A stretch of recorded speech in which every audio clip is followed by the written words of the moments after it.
você que acompanha o futebol, com certeza deve saber qual foi o maior diretor, o melhor equipe técnica, realmente por detrás do Corinthians.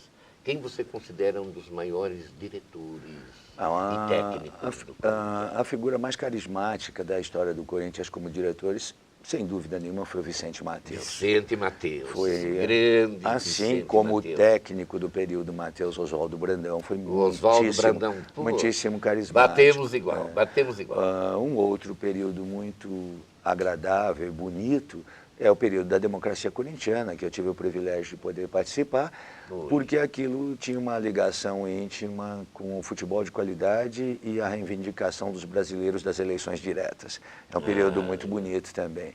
Agora, a figura do Vicente Matheus é, sem dúvida nenhuma, de um carisma incrível. Era carismática demais, era folclore completo.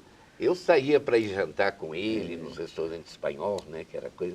Mas era muito importante. Ele discutia com qualquer um que falasse o mal do Corinthians. Ele tinha aquela coisa de que ele, as, entre aspas, gafes que diziam que ele cometia, ele começou a multiplicá-las numa quantidade quase industrial. Ele ia criando algumas de propósito. Ele inventava, ele administrava muito bem aquela figura encantadoramente folclórica dele. Mas foi fantástico. Eu acho que nós vamos agora, porque é uma coisa que a gente não pode realmente parar, é o tempo vai indo, né?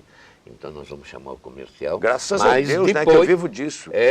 Ainda bem que vai chamar o comercial. Nós vamos realmente prosseguir com o Washington, Oliveto, falando mais do nosso Corinthians, que eu sei, queira ou não, é o maior time do Brasil e possivelmente do mundo.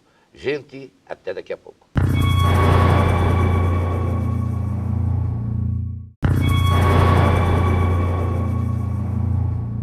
Voltando o estranho mundo do Zé do Caixão, com um dos maiores publicitários brasileiros, né, Washington Oliveto, vamos querer saber o que ele acha realmente da publicidade. Olha, Brasil, hoje, a publicidade hoje, Brasil. Mas é que eu tenho o privilégio de... Eu costumo dizer, né, que todo mundo nasce para fazer alguma coisa na vida, mas são poucos aqueles que têm a sorte de descobrir qual era essa coisa. Exato, qual é a coisa. E por isso mesmo são poucos os felizes e bem-sucedidos nos seus trabalhos. Exatamente. Eu tive a sorte de muito garoto descobrir para que eu servia na vida. Eu queria fazer publicidade, mas o meu grande interesse na publicidade, e no início eu não tinha isso racionalizado, depois eu racionalizei isso e transformei em proposital. Eu busco fazer uma publicidade que ela, obviamente, cumpra as suas obrigações, que são as de vender produtos e construir marcas, mas que tenha uma ambição maior, que é fazer uma coisa que entre para a cultura popular. O meu grande encanto com a publicidade é quando a gente consegue fazer coisas que as pessoas se divertem com elas, se emocionam com elas, repetem nas ruas, transformam aquele personagem da publicidade de uma pessoa querida para elas. Ou seja, aí essa função, que é óbvia que é a minha obrigação de vender o produto, de construir a marca, foi bem construída, mas a gente conseguiu uma coisinha um pouco maior. Você que fala muito em ficção, principalmente, que pôs no livro a ficção das coisas, visto que muita coisa aqui eu acho que é real dentro do Corinthians, não sei só porque eu sou corintiano, mas você gostaria de fazer um filme sobre ficção? Olha, Mojica, é muito curioso. A verdade é que eu sou tão centrado na minha atividade de publicidade que eu acabo me gratificando muito com isso. E eu, sinceramente, já tive alguns convites para trabalhar com a ficção, com o cinema e tal, mas eu tenho um outro problema que acontece comigo com literatura também. Eu sou um ávido leitor e um ávido espectador de cinema. E quando a gente vê cinema muito bom, ou lê livros muito bons, a gente começa a ter uma sensação de que não precisa mais um filme feito pela gente. Particularmente alguém que tem uma distorção profissional como a minha. Eu me gratifico muito na minha atividade fazendo os comerciais, que são contando pequenas histórias, tentando seduzir no melhor dos sentidos as pessoas. Uma coisa que aconteceu de muito bom com a minha profissão é que ela, inclusive, ela deu a oportunidade para alguns verdadeiros talentos, particularmente da direção de comerciais, serem os verdadeiros talentos que eles são na direção cinematográfica. Vamos citar um exemplo básico, meu amigo Fernando Meirelles.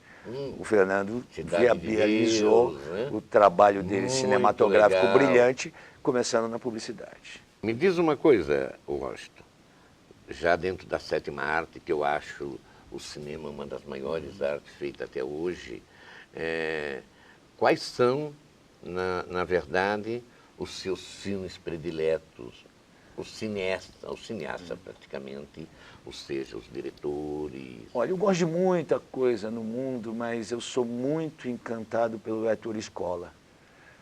O Ettore Scola é um cineasta que marcou... Italiano. Que marca certo. muito a minha geração. Eu acho o filme dele, Nós Que Nos Amávamos Tanto, um grande filme. O cinema do Scola, ele é um cinema que me parece sempre atual. Eu gosto muito no todo da obra e na maneira com que ele pensa cinema, do Martin Scorsese também. Martin Scorsese. Eu gosto muito do Martin Scorsese. Legal, eu acho que o Martin Scorsese, ele tem a noção de indústria cultural dos norte-americanos com a cultura dos europeus. Isso é bom, essa mistura. E essa mistura é muito interessante. Muito grande. Eu tive o privilégio de uma vez ver o Hitchcock num aeroporto. Fantástico. Foi gozado isso. Para mim foi fantástico o Hitchcock passar pelo aeroporto, parecia filme do Hitchcock. Ele estava no aeroporto, né? Eu acompanho o teu trabalho desde o início. E chegou a falar com o Hitchcock? Não falei. Eu não quis incomodá-lo, era um aeroporto tumultuado Devia em Londres ter e tal. Era um homem que merecia. Mas enfim, o cinema tem tanta coisa boa, né, o tempo inteiro.